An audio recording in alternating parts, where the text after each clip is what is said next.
It's November 8th, 2021. Beautiful city of the villages in Florida. My name is Jong-woo Han. I am the president of Korean War Legacy Foundation, which has more than 1,500 interviews of Korean War veterans, not only from the United States, but other 21 countries that participate in the war. We are doing this to, first of all, preserve your memory, because it's been a long time. And we want to honor your service and your memory in Korea. Most importantly, we want to make this interview into curricular resources for teachers, history teachers, so that they can talk about the Korean War legacy from the direct witness of the Korean War from the neighborhood grandfather like you, so that the students can learn about what was for and what is the outcome, what is the legacy of you serving as Korean War veteran and the Korean War in the world history. It's a great pleasure and honor to meet you, sir, and thank you for coming here, because it may be painful for you to remind you of yourself about the war experience. But please introduce yourself. What is your name, sir? My name is Albert Shorty Neff. Albert, that's your first name? Yes. And Shorty? E-L-B-E-R-T. E-L-B-E-R-T. Yes. And your? And my nickname is Shorty. Shorty, S-H-O-R-T-Y. What is your last name? Neff, N-E-F-F. N-E-F-F. So how do you want to write your name in the official interview? Shorty Neff. Shorty Neff, okay. What is your birthday? September 22, 1930. So now you are 91? 91. And I'm doing pretty well for 91. You smile like a high school student. Thank you. Wow, that's amazing. I've had a very good life. I had a wonderful wife. Married for 54 years. Wow. And I have a very successful family, and everything's been great. Great to know, sir. And where were you born? Yarmouth, Maine. Where? Yarmouth, Maine. Y? Y-A-R-M-O-U-T-H. Maine. Beautiful. Beautiful place, right? Yeah. And I went to Vermont when I was 2 years old. And tell me about your family background when you were growing up. Your father, mother, and siblings. When you were growing up. When I was growing up, when I was 2 years old, I went to live with an aunt and an uncle who adopted me. And I had a very, very nice upbringing. Why were you adopted? Well, I was born in 1930, and times were pretty tough, and so my mother and father were divorced, and they couldn't take care of me. So that was during the Great Depression, right? Yes. Yes, and it was hard times for many, many Americans at the time. That's true. Most of the Korean War veterans born around it, and they had to live with these hard times. Yeah. So, what school did you graduate high school when? Essex Junction High School in 1940. Could you spell it? E-S-S-E-X Junction. J-U-N-C-T-I-O-N. High school. High school. Where? In Maine? In Essex Junction, Vermont. Vermont. Yeah. When was it? 1940? 48. 48. So there's big question going to you. Did you learn anything about Korea at the time in the high school? No. Not at all? Not at all. History class? It was mostly Second World War. That's it? Yeah. So history class didn't talk about Korea at all? No. How about geography? Do they teach you where Korea was? Very little. Very little. Okay. So after you graduated from high school, what did you do, sir?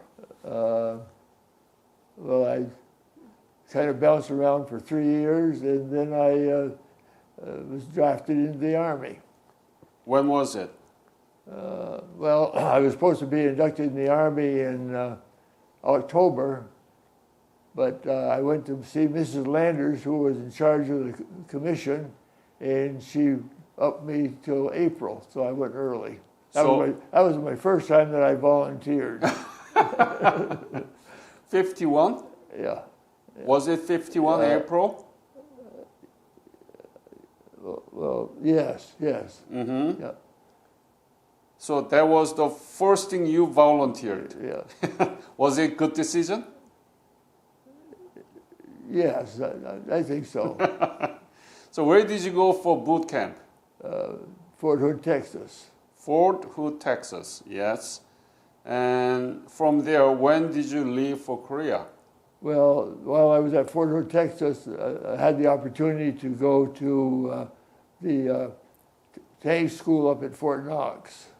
What school? The armored school at Fort Knox for advanced training. Uh-huh.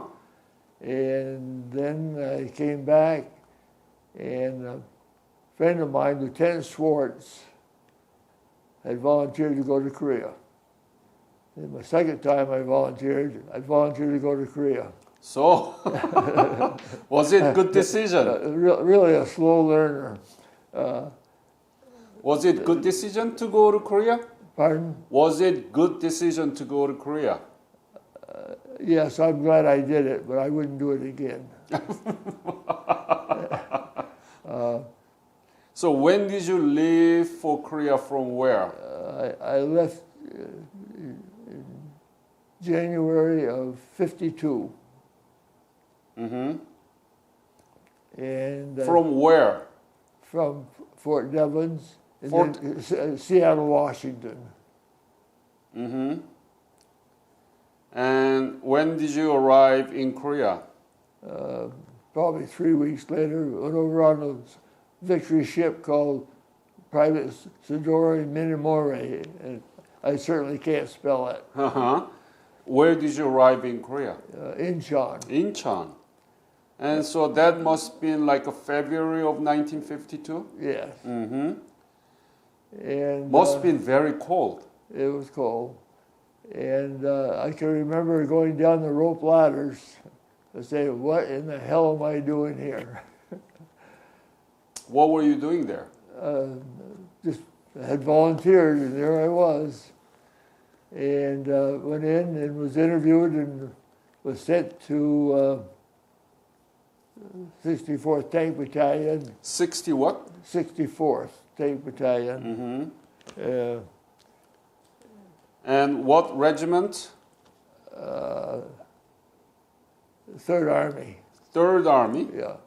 64th Tank Battalion. You're saying 3rd Army? Yes. What division was it?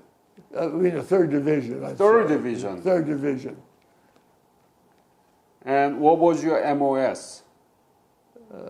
Supposed to be a radio man. Radar man? Yeah, but Lieutenant Swartz and I didn't know anything about radios. No. But that was the only thing they had open at the time if you were going to Korea. So after we got over there, then they found out where we belonged. But that was the last time I ever saw Lieutenant Swartz. He went one way, and I went up to the tank battalion. Tank battalion. And what did you do in the tank? Tank commander. Commander? Yeah. Did you know anything about tank at the time? Oh yes, I'd been to school, and in fact I thought I was pretty good. Oh, so the school that you went through in New Jersey was about the tank?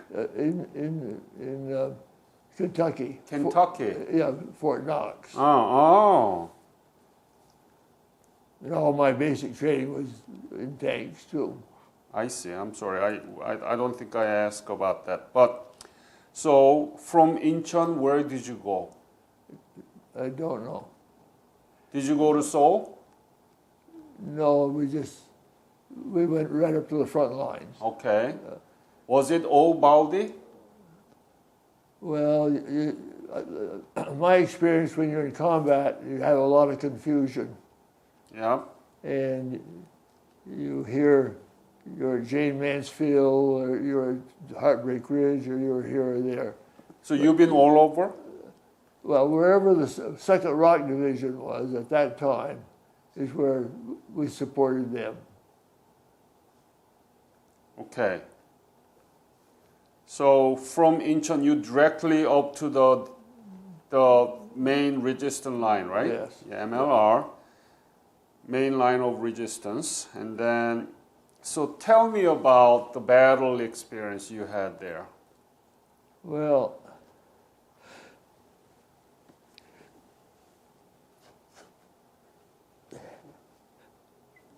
I can tell you one experience that we had that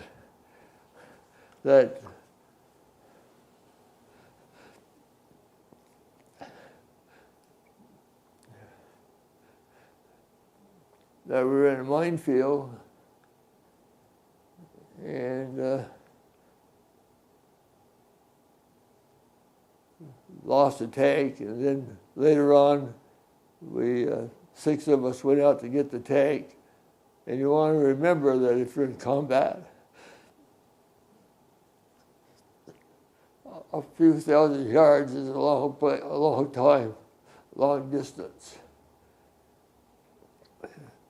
But anyways, we went out to get the tank, and I can recall they had a small plane that carried the equipment out and dropped it to us.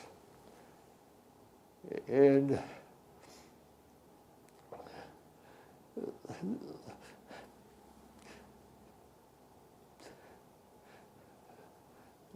then the enemy came, and we had to get out of there, and I can recall the pilot of that plane telling whoever was running this operation back behind the lines that to get us out of there.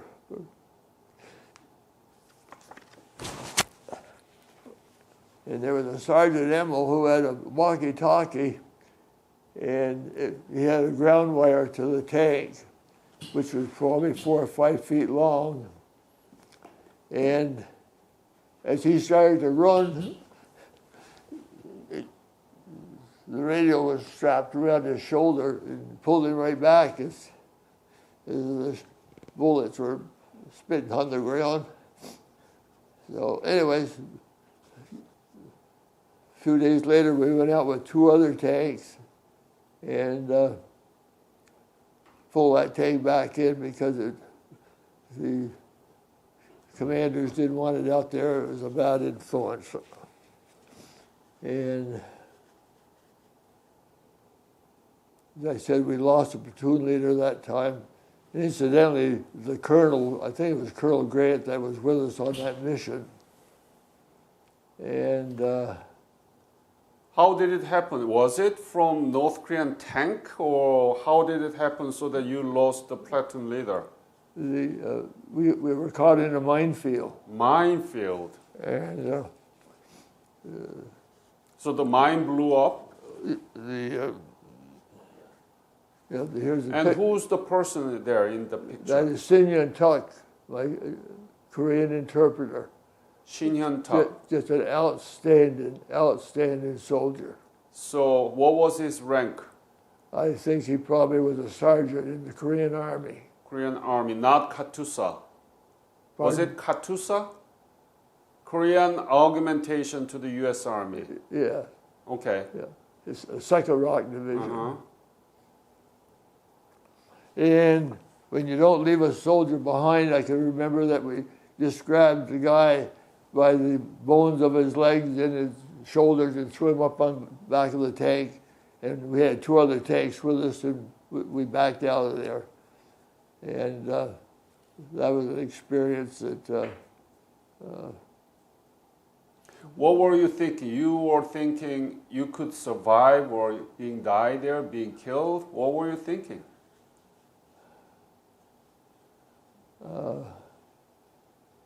I can't recall what I was thinking other than,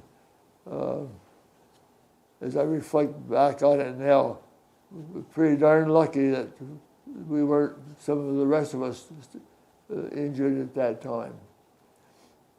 What was your rank at the time? Sergeant? Yes, I think it was a sergeant. Okay. And you are constantly moving from one place to the other, Yes, yes. wherever the second division goes. Yeah. Yeah. So you've been to Punchbowl? Punchbowl. That could be, if that's where the second rock division was. Uh-huh. But I'd like to say right now, Sure. we had it tough. But I can tell you that my hat goes off to those soldiers that were in the second rock division. They were tough and they were good. And my hat goes off to them. The other experience that I had that I might just share is when they captured down at Kojodo Island, there was a prisoner of war camp. Yeah. And the prisoners captured the commander, who was a general down there. You're probably quite familiar with that. And were you there? yes, and I have a picture. How come? How come you came from 38 parallel to Goje Island? Yeah, on a train. They put my tanks on a train. We went down to get the general out, and that's a picture of the Kojodo Island. Did you take the picture? A friend of mine. I didn't have a camera, but he shared these pictures with me. So you were brought to Goje Island to quell that demonstration there. Yes. Riot. So what did you see there? What did you do there in Goje Island? Well, we went down and put flamethrowers in our guns and went in and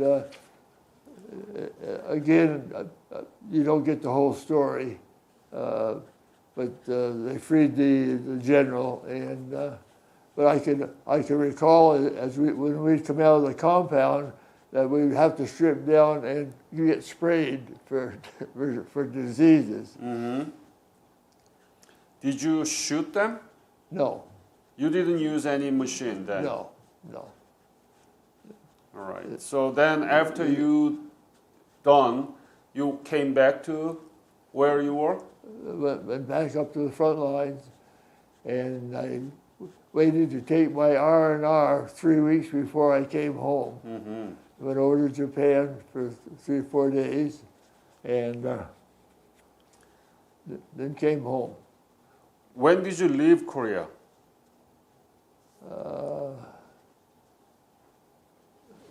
Probably in April. April of 53? 53, yes. And you are holding a letter that was written by Shin, right? Shin Yun-tuk, Yeah. who was a sergeant, I believe, in the Korean Army, and served as an interpreter. Could you read that letter? Can you share that Yes. with us? It reads, Yeah. "Hello, Neff, July 8, 1953. I received the package from you and I was very glad to get it.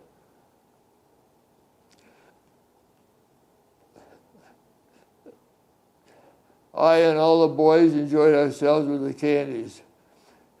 How have you been lately, Neff? I bet you have a nice time in your home life. Do you remember the night you left here?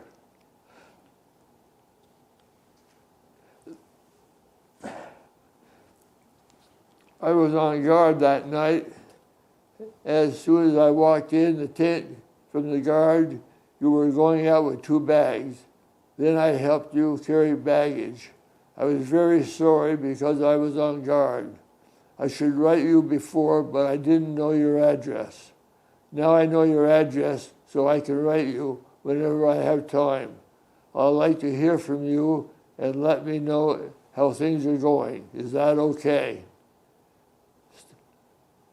Well, nothing is new over here, so I think I'd better close for now. Until I hear from you, take good care of yourself, Neff.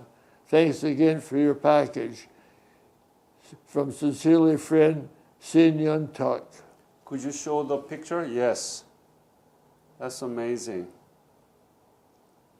And that's the picture with him, right? Yes. So this is Shin Hyun-tak, Korean soldier, Why did you like him so much? He was just an outstanding What person. outstanding? Tell me about it. Well, he and his sister were North Koreans, and they went to South Korea at the time of the war, when the war started, and he was just part of us. Why did you like him so much? He was trustworthy.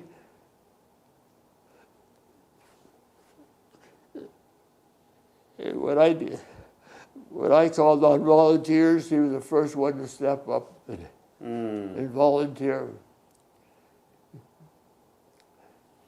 And over the years, I've tried to locate him, but I haven't had any luck. Have you been back to Korea since then? No. No. You could have met him if you were contact the MPBA about it. So let's see what we can do. But do you know Korea is now in terms of its economy and so on? Pardon? Do you know what Korean economy is now? How do they develop? Yes. Tell me.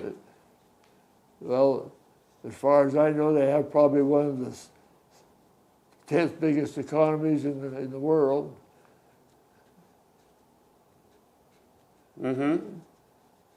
They've done things right, and I guess it was well worth serving over there.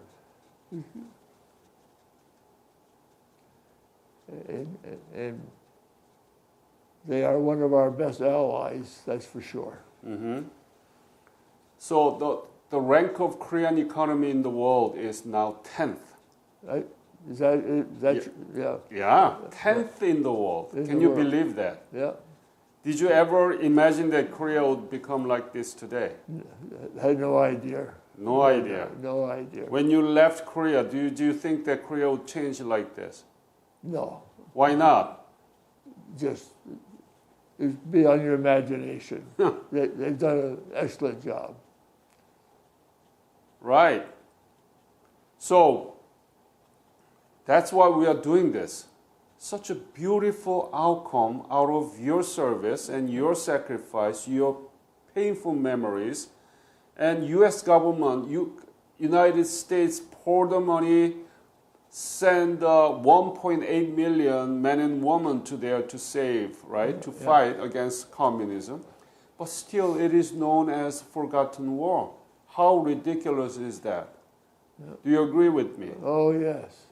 Why is it forgotten war? Shorty. Politics. Politics? Politics. What about American people at the time? Your family member, did they know anything about Korea at the time? Not really, right? Not really. No. See, that's why we are trying to do this. Yeah. You know?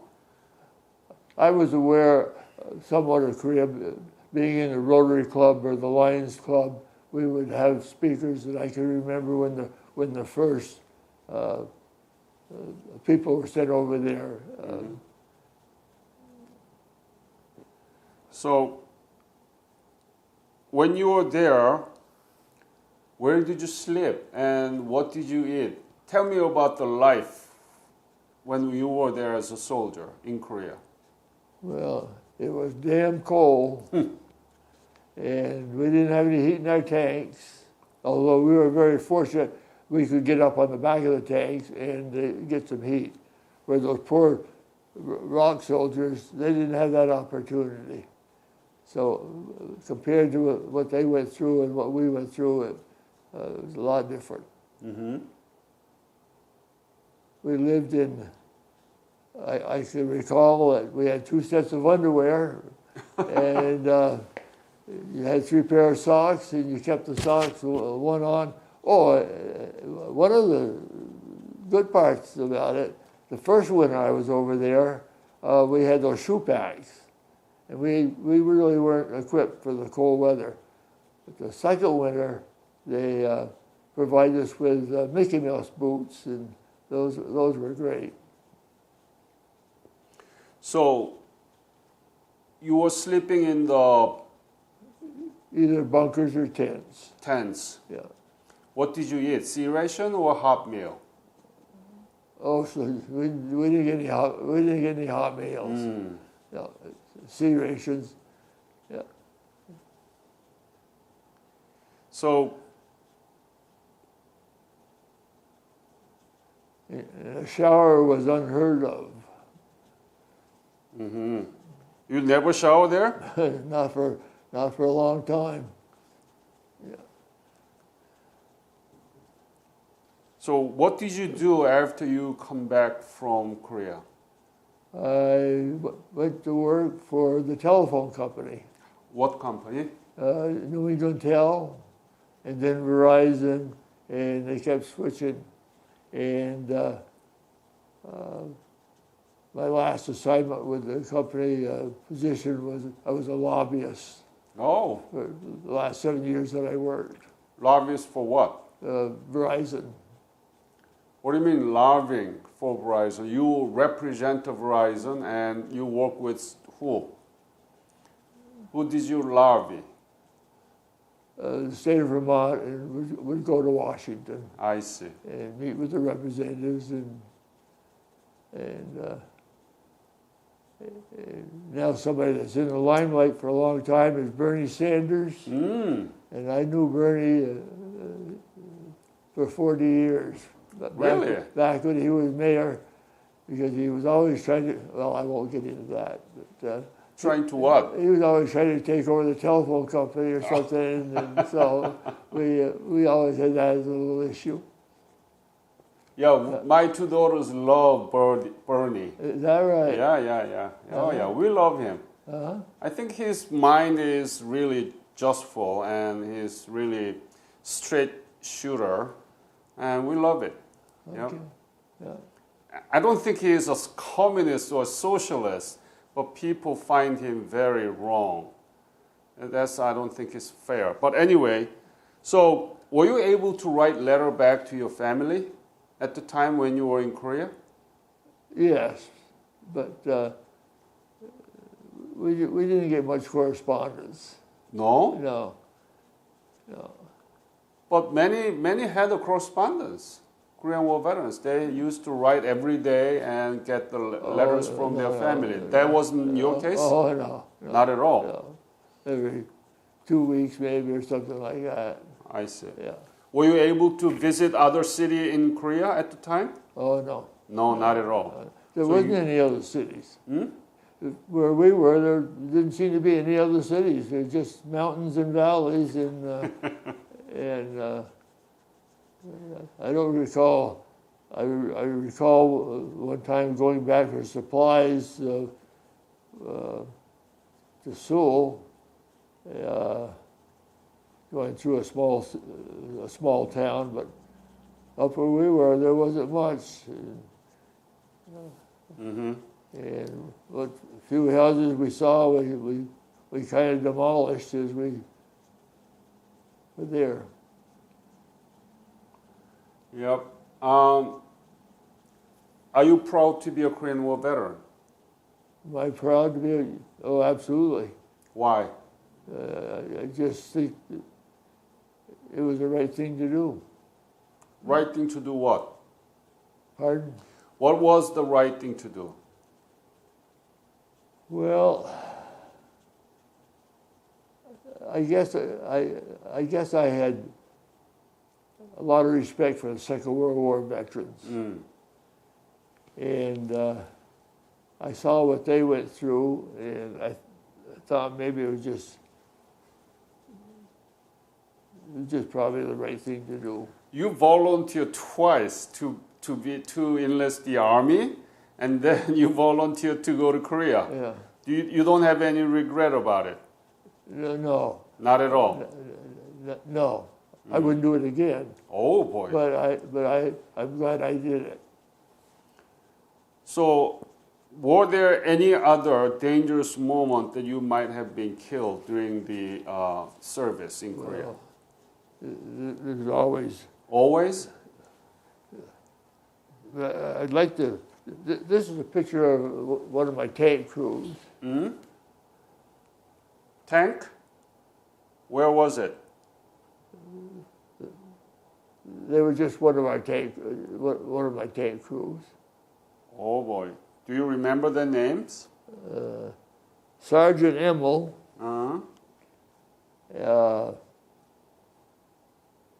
Myron Cohen from West Springfield, Mass., who was another excellent soldier. When you needed a volunteer for something, he was one of the ones that came forward.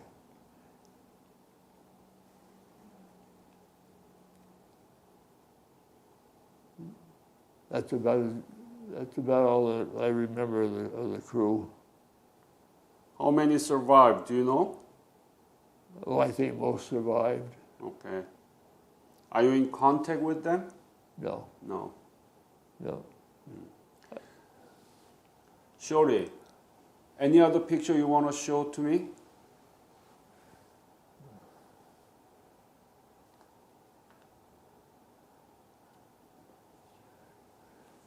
Here. That's a picture of myself in one of my tanks. Wow. What's the name of tank? Well, our call number, whenever we went out, if the battalion commander went out, the call names were Swordfish Charlie. And Swordfish Charlie 1, 2, and 3. And as far as the tanks, we didn't have names for them. What kind of tank was it? That's from World War II, right? Well, it was after World War II, M48. M48. M48. How good was it? It was compared to enemy tank? very good, very good. How can you describe very good? Why is it so good? Tell me the specifics. Well,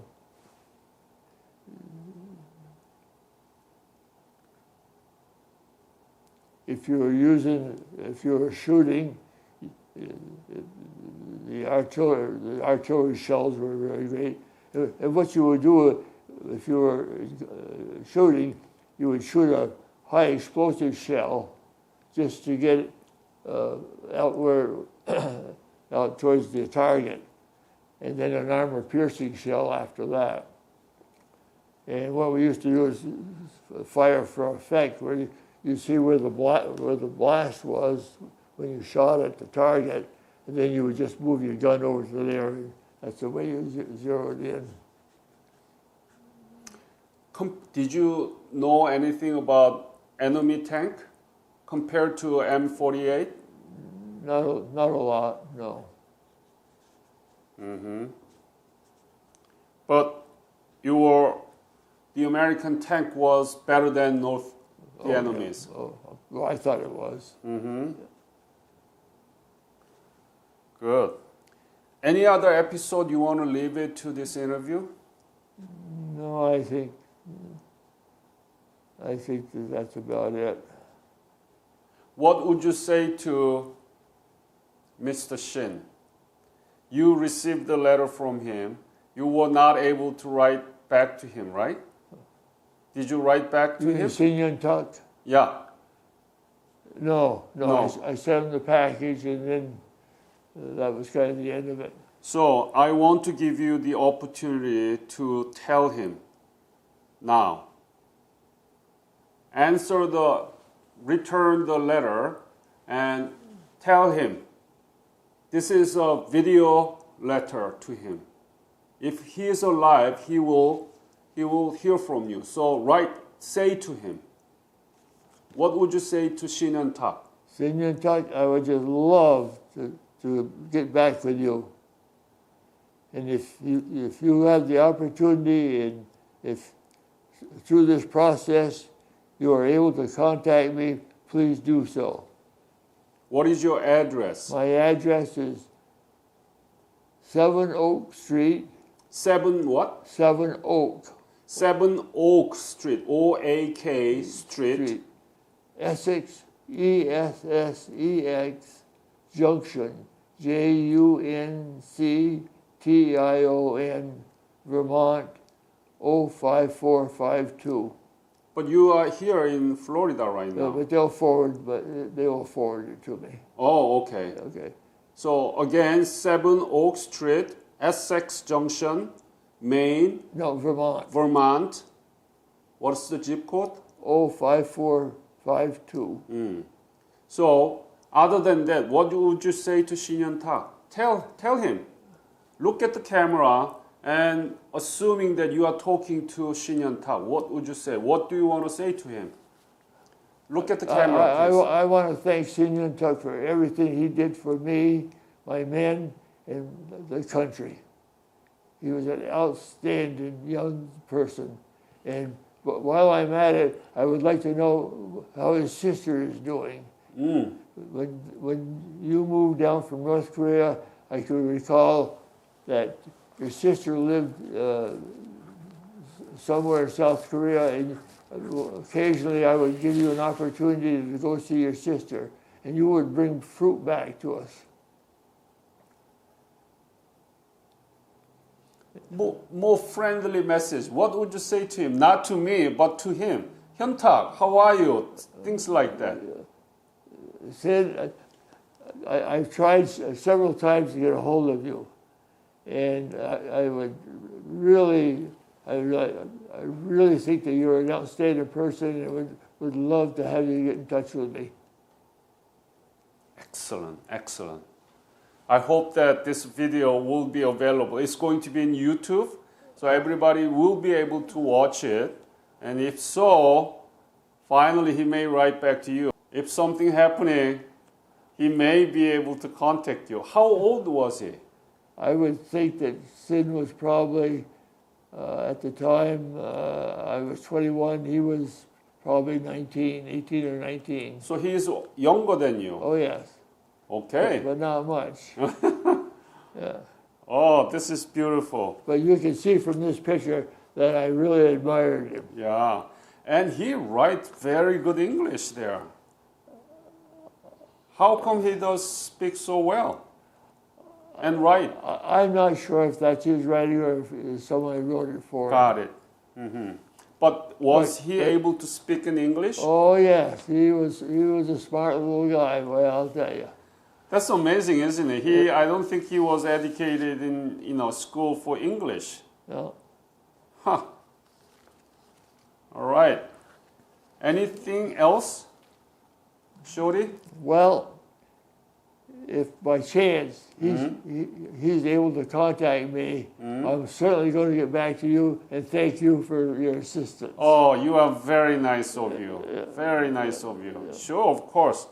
I would love to interview both of you together. Oh, well, that would be something. Yeah. Yeah. Oh, that will be my dream. Yeah. Let's say that, okay? Yeah, here he is again in front of a tank that was disabled, that was caught in a minefield. You are in love with him. He's a great guy. Hold on, hold it right there. So, 신 선생님, 이 유튜브를 보시면 제 전화 우리 이 Shorty Neff, Mr. Neff에게 연락하십시오. 제 전화번호는 315-480-9427입니다. 그 www.koreanwarlegacy.org 제 이름은 한종우고요. 연락 주십시오. 감사합니다. I just spoke in Korean and I left my own contact number so that he can contact me so that I can contact you, okay? Oh, that'd be great. Yeah. Shorty, great to call your nickname, Shorty. Yeah. And I want to thank you for your service and sharing all this with this interview. We're going to edit this interview and we'll make it available for other people so that they can watch and come to know of your honorable service during the Korean War. Well, will I be able to get access to this? Oh yeah, through the internet anytime. Okay. Yep. And you had a card. Yes, I will give you more information about my foundation. So thank you again, sir. Thank you. Thank you very much. Thank you, sir. It's been a pleasure. My honor, sir.